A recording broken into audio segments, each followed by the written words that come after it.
আসসালামু আলাইকুম এভরিওয়ান। তো কেমন আছো তোমরা? আশা করি অনেক ভালো আছো। তোমাদের দোয়া এবং ভালোবাসায় আমি অনেক ভালো আছি। তো তোমরা তো আর আগের মতো আমাকে সাপোর্ট করো না। তো যাই হোক, তোমরা যতটুকু সাপোর্ট করতেছো এতেই আমি অনেক খুশি। তো চলো বেশি কথা না কইয়া গল্প শুরু করা যাক। মাফিয়ার মনে প্রথম দেখায় আগুন লাগিয়ে দিয়েছো, সবকটাকে শেষ করে তোমাকে আপন করে নিব। রাজ কথাগুলো বলেই অট্টহাসিতে নেতিয়ে পড়ে।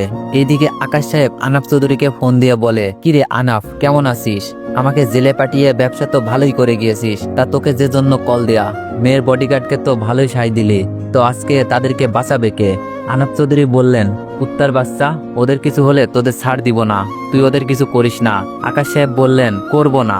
যদি এমনটা চাস তাহলে ভার্সিটিতে চলে আয়, বাকিটা না হয় একসাথে বসেই হবে।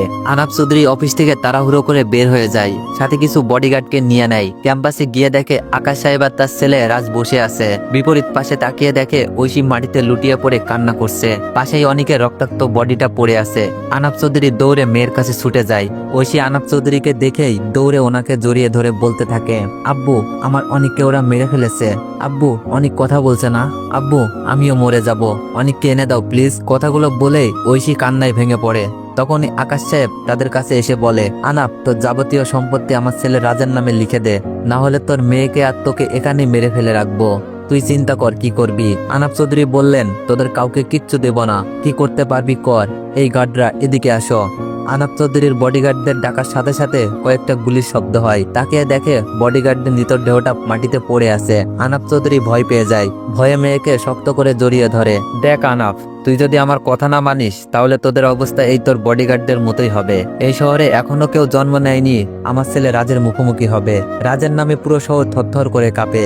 তাই আইন কানুনের ভয় দেখাস না, সাইন করে দে। আনাপ চৌধুরী বুঝতে পারে তাদের কথা না মানা ছাড়া কোনো উপায় নেই। আনাপ চৌধুরী সাইন করার জন্য কলমটা হাতে নিতেই ক্যাম্পাসের ভিতরে প্রায় 30টার মতো গাড়ি এসে ক্যাম্পাসের মাঠে এসে থামে। সবগুলো থেকে অনেকগুলো পুলিশ আর আর্মি অফিসার বের হয়।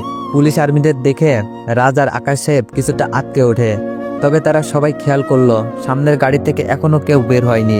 একজন এসে সামনের গাড়িটার দরজা খুলে দিতেই স্বয়ং দেশের মন্ত্রী সেই গাড়ি থেকে বের হয়। মন্ত্রীকে বের হতে দেখে আকাশ সাহেবের আর রাজের গলা শুকিয়ে যায়। আকাশ সাহেবের মাথায় একটাই প্রশ্ন, মন্ত্রী সাহেব এখানে কিভাবে? নাকি আনাপ মন্ত্রী সাহেবকে বলেছে? মন্ত্রী মাহবুব সাহেব পুলিশ আর আর্মিদের দাঁড়াতে বলে। আকাশ আর রাজের সামনে গিয়ে দাঁড়ায়। এতক্ষণ আনাপ সাহেবও বিস্ময় দৃষ্টিতে তাকিয়েছিল। আকাশ সাহেব বললেন, স্যার, আপনি এখানে? আমাকে বললে আমি তো আপনার এখানে চলে যেতাম। মন্ত্রী সাহেব বললেন, হয়েছে আর বলতে হবে না। আপনারা দুজন কি করতে যাচ্ছিলেন জানেন? আচ্ছা, আপনাদের দুজনকে একটা গল্প শোনাই। মানুষেরা শিকার করতে জঙ্গলে যায় আর তারা একটা হলেও শিকার করে ধরে আনে। আচ্ছা বলেন তো, জঙ্গলে যে শিকারি যায় তার কি প্রাণের ভয় নেই? কারণ জঙ্গলে তো বিষাক্ত জানোয়ার, বাঘ থাকে। তাহলে শিকারি কেন একা শিকার করতে যায় বলতে পারবেন? মাহবুব সাহেবের কথায় সবাই চুপ। উনি তো ঠিকই বলেছে, জঙ্গলে অনেক রকম পশু থাকে, তাহলে কিভাবে শিকারী ভয় না পেয়ে শিকার করে নিয়ে আসে? কিছুক্ষণ পর মাহবুব সাহেব নিজেই বলতে শুরু করেন, জানতাম আপনারা পারবেন না, আমি বলে দিচ্ছি। কারণটা হলো, শিকারী শিকার করার আগে জঙ্গলটাকে নিজের আয়ত্তেই করে নেয়। কারণ শিকারী জানে জঙ্গলে একটা পদক্ষেপ ভুল হলেই মৃত্যু নিশ্চিত। তাই আত্মরক্ষার জন্য শিকারী নিজের কাছে প্রয়োজনীয় জিনিস নিয়েই যায়। তাহলে কেন অনেক এখানে পড়ে পড়ে মার খাচ্ছে? মাহবুব সাহেবের মুখে অনেক নামটা শুনে সবাই অবাক হয়ে যায়। মাহবুব সাহেব আবার বলতে শুরু করেন, মাফিয়া কিং রাজ, মেয়ে পাচার, ড্রাগস, বিভিন্ন অসামাজিক কাজে জড়িত। তুমি নিজেকে সবসময় বেশি চালাক মনে করো, তাই না? তোমার থেকেও চালাক এখানে আছে। আর হ্যাঁ আকাশ সাহেব, আমি আপনাকে পদ থেকে বের করব না, কারণ আপনার কাছে এমন একজন এসে উপস্থিত আছে যে আপনাকে মৃত্যুর দ্বার পর্যন্ত এগিয়ে দিয়ে আসবে। আর যাই হোক, আপনাদের একটা সত্যি কথা বলে যায়, যে ছেলেটাকে এভাবে বেদরম ভাবে পিটাচ্ছেন সে কোনো সাধারণ ছেলে না। সে হচ্ছে পৃথিবীর সব থেকে ভালো sharpshooter, judo, karate, kung fu expert in shooting. He is the র এজেন্ট অনিক মাহমুদ। তার হাত থেকে আজ পর্যন্ত কেউ রেহাই পায়নি। রাফিয়া থেকে একজন শিবলি নামে মাফিয়া বাংলাদেশে আক্রমণ করেছিল। সেই মাফিয়াকে মেরে প্রশংসিত হয়। অনেক আমার খুব কাছের। যখন শিবলিকে মেরে আসছিল তখন ওকে বলেছিলাম আমার কাছে কি চাই। অনেক বলেছিল, আমি চাই আমার কাজে যেন কেউ বাধা না দেয়, স্বয়ং আপনিও না। আজ আমি আমার জীবনের সাথে জড়িত একটা মিশনে যাব, তাই আমি চাই সম্পূর্ণ মিশনটা আমি একাই করব, কোনো প্রশাসন আমাকে বাধা দিতে পারবে না। আমি বলেছিলাম, আচ্ছা তাহলে তাই হবে, তবে দরকার লাগলে অবশ্যই আমাকে জানাবে। আর শোন, তোদেরকে বলতেছি, তোদের কাজ কিভাবে মারা হবে জানি না, তবে বেঁচে থাকলে আমি দেখতে আসবো। আর হ্যাঁ আনাপ চৌধুরী, আপনার কোনো চিন্তা নেই। আপনি যাকে মেয়ের জামাই বানাতে চাচ্ছেন সে বড় বড় মাফিয়াকে নিমিষেই মাটিতে দাফন করে দিয়েছে। আমাদের র এজেন্টের গর্ব অনিক মাহমুদ। আজ আমি আসি। কথাগুলো বলেই মাহবুব সাহেব চলে যায়। অনিকের এমন ভয়ঙ্কর পরিচয় পেয়ে রাজ, আকাশ সাহেব, আনাপ চৌধুরী, ঐশী সহ সবাই বেশ চমকে আছে। এতক্ষণ আকাশ সাহেবের মুখে ছিল রাজের থেকে বড় কেউ নেই। এখন মনে হচ্ছে অনিকের কাছে রাজ কিছুই না। তাদের সকলের ভাবনার মাঝে একটা গম্ভীর কণ্ঠের আওয়াজ শুনতে পাই, পিপিলিকার ডানা গজায় মরিবার তরে। তাই তো পিপিলিকার ডানা ঝাপটিয়ে আকাশে ওড়ে, আকাশ থেকে পড়ে গিয়ে ডানা ভেঙে মরে। তারা সবাই তাকিয়ে দেখে অনিক গাড়িতে হেলান দিয়ে সিগারেট টেনে আকাশে ধোঁয়া বেড়াচ্ছে আর এই লাইনগুলো উচ্চারণ করছে। সারা শরীরে রক্ত মাখা, রক্তের ফোঁটা চুল দিয়ে আশ্রে পড়ছে। এ যেন এক ভয়ঙ্কর মানব। তখন অনিক রাজের দিকে তাকিয়ে আস্তে আস্তে হাতটা মুষ্টিবদ্ধ করে মুখ দিয়ে আওয়াজ করে ওঠে, বুম। অনিকের মুখের আওয়াজের সাথে সাথে ক্যাম্পাসের বাইরের জঙ্গলের দিকে একটা বিকট শব্দ হয়। তারা সেদিকে তাকিয়ে আবার ভয়ঙ্কর ভাবে অনিকের দিকে তাকায়, কারণ ক্যাম্পাসের পিছনে পুরনো বাড়িটি ব্লাস্ট হয়ে গেছে। আগুন দাউ দাউ করে জ্বলতেছে। রাজের মাথায় চক্কর দিতে শুরু করে, চিল্লিয়ে বলতে থাকে, আমার এতদিনের সবকিছু নষ্ট হয়ে গেছে, আমি ধ্বংস হয়ে গেছি, আমার সব শেষ। রাজ কথাগুলো বলে প্রায় চোখ মুখ লাল বর্ণ ধারণ করে। তখন অনেক সিগারেটে জোরে একটা টান দিয়ে বলতে শুরু করে, ওই পুরোনো বাড়িতে তো যাবতীয় কালো জিনিস আছে, সেখানেই তুই সবকিছু রাখতি। ড্রাগস, গাঁজা, মেয়ে পাচা সহ যাবতীয় কাজ সেখানেই করতি। দেখ তোর সবকিছুই আজ ধ্বংস। তুই এখন রাস্তার ফকির। কথাই আছে না, পাপ বাপকেও ছাড়ে না। বলেই অনেক হাসতে থাকে। অনেকের কথাগুলো রাজের কাছে কাটার মতো লাগছে, তাই সে চিল্লিয়ে বলে ওঠে, তোকে আজ আমি জ্যান্ত কবর দিব। তুই আমার এতদিনের সবকিছু নষ্ট করে দিয়েছিস, তোর রক্ত দিয়ে আমি গোসল করব। কথাগুলো বলেই রাস্তার লোকদের ডাকে অনেকের মারার জন্য। কিন্তু আশ্চর্যের বিষয় হলো অনেকের মাঝে কোনো রূপ প্রতিক্রিয়া হলো না। সে মনের সুখে সিগারেট টেনে যাচ্ছে।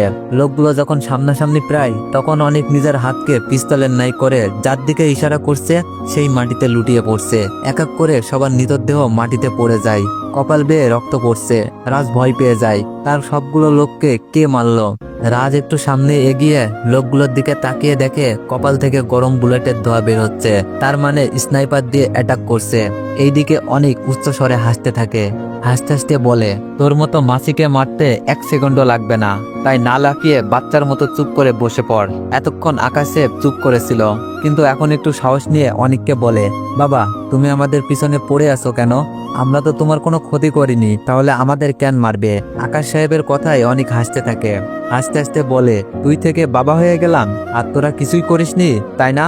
আজকে তোদের নিজের হাতে কুপিয়ে মারবো। আচ্ছা আমি তোদেরকে বলেই দিই। ও একটা গল্প শোনাই। আয়ান মাহমুদ গ্রুপ অফ ইন্ডাস্ট্রিজের নাম শুনেছিস নিশ্চয়। সেখানকার চেয়ারম্যান ছিল আয়ান মাহমুদ। সে ছিল খুবই উদার মনের মানুষ, সবসময় গরিবদের পাশে থাকতেন। কিন্তু ওনার স্ত্রী যখন সন্তান সম্ভাবনা ছিল, ডেলিভারির সময় সন্তান বেঁচে যায়, কিন্তু ওনার স্ত্রী মারা যায়। তখন থেকে উনি ওনার আগত ছেলেকে চোখে চোখে রাখতেন। উনি সবসময় মনে করতেন ওনার স্ত্রীর শেষ স্মৃতি ওনার ছেলে। ভালোই চলছিল দিন, কিন্তু একদিন 2 জন লোক আসে আয়ান মাহমুদের কাছে। এসেই বলে ওনার স্ত্রীর দুঃসম্পর্কের আত্মীয় হয়, কাজকর্ম নেই, তাই কাজকর্মের সন্ধানে আসছে।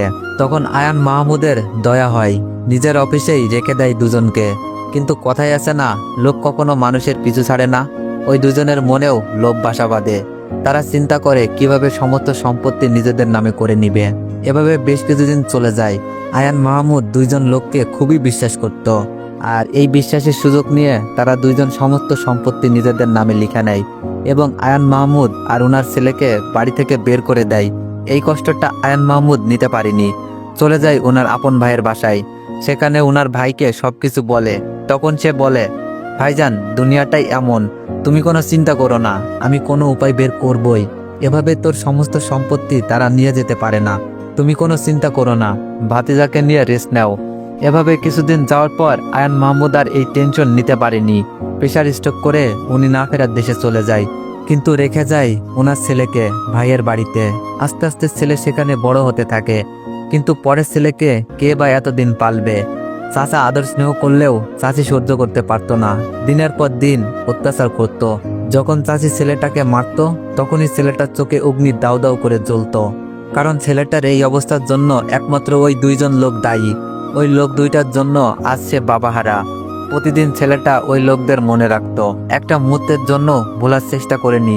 মনে করতো আর নিজের মাঝে হিংস্রতা পুষে রাখতো। তা তোরা জানিস সেই ছেলেটাকে, আর দুইজন লোকই বাকে। অনেকের কথাগুলো ক্যাম্পাসের সবাই মনোযোগ দিয়ে শুনছিল। রাজ আর ঐশী বেশি মনোযোগ দিয়ে শুনছিল। আনাফ চৌধুরী আর আকাশ সাহেবও চমকে অনেকের দিকে তাকিয়ে আছে। তখন অনেক আবার বলতে শুরু করে, সেই বিজনেসম্যান আয়ান মাহমুদের ছেলে আমি অনিক মাহমুদ। আর যেই দুইজন আমার বাবাকে খুন করেছে তারা হচ্ছে আকাশ খান আর আনাফ চৌধুরী। আজ যে তাদের এত সম্পত্তি, এগুলোর আসল মালিক আমার বাবা আয়ান মাহমুদ। তাদের জন্যই আজ আমার বাবাকে আমি হারিয়েছি। আর হ্যাঁ রাজ, তুই নিজেকে সব থেকে বড় মাফিয়া বলে দাবি করিস তাই না? কিন্তু তোর উপরেও যে একজন মাফিয়া আছে। আচ্ছা, তুই কি মাফিয়া কিং ডেভিলের নাম শুনেছিস? রাজ বলল, হ্যাঁ, মাফিয়াদের মাঝে একজন বড় মাফিয়া হলো মাফিয়া ডেভিল। সে সব খারাপ কাজের সাথে জড়িত। আমরা যারা খারাপ কাজ করি তাকে পার্সেন্টেজ দিয়েই করি। আচ্ছা, তুই কি জানিস সেই মাফিয়াকে? হয়তো জানিস না, তাহলে শোন। এই যে আনাফ চৌধুরীকে দেখতে পারছিস, সেই হলো মাফিয়া কিং ডেভিল। বলেই অনেক হাসতে শুরু করলো। অনেকের কথায় সবাই চমকে আনাফ চৌধুরীর দিকে তাকায়। সে মাথাটা নিচু করে আছে। এতক্ষণে ঐশীও তার বাবার দিকে তাকায়। অনেক আবার বলতে শুরু করে, রহস্য এমন একটা জিনিস যা প্রত্যেক মানুষের কাছেই থাকে। সবাই রহস্যভাবে চলতে ভালোবাসে, কিন্তু আমি অনেক সমস্ত রহস্যকে খুলে ফেলতে ভালোবাসি। মানুষের জীবন কতই না রহস্য দিয়ে ঘেরা। আজ আমি সমস্ত রহস্যকে ভেঙে দিয়ে সত্যকে তুলে ধরবো। সবাই আজ দেখবে আর চমকে উঠবে। হয়তো সামনে যা হবে তার জন্য অনেকের সম্পর্কের মাঝে আঘাত আনা হবে।